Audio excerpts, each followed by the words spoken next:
To dar nebuvo, aš tau sakau, ir aš irgi važiuoju. Kiek galėčiau? 3. Kodėl 3? Arba 2. Arba 1. Komanda sudaro 3 žmonės ir nedaugiau 3 motociklų. Kokia ten ta trasa bus? Miškelis, pievutė, biški urvo, truputį supermoto elementų, trasos ilgis nuo 3 iki 5 km. Aš tai skaitau, trasa bus kasdieninė enduristo trasa. Visko, asfalto, žvyro, miško, pievos.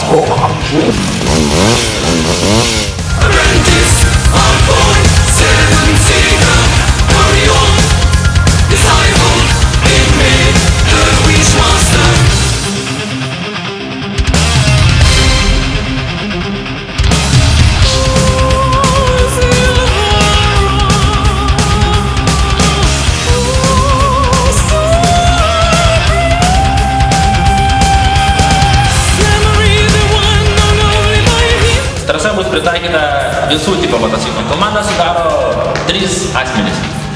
Važiuojantys su motociklais. Nesu valtimi.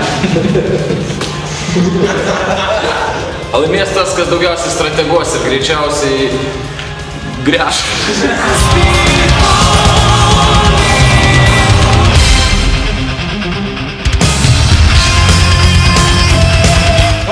Kas nugalės? O nugalės tas, kas nuvažiuos daugiausia ratų. Labai paprasta. Vienas tikslas pravažiuos daugiausia ratų ir nugalės.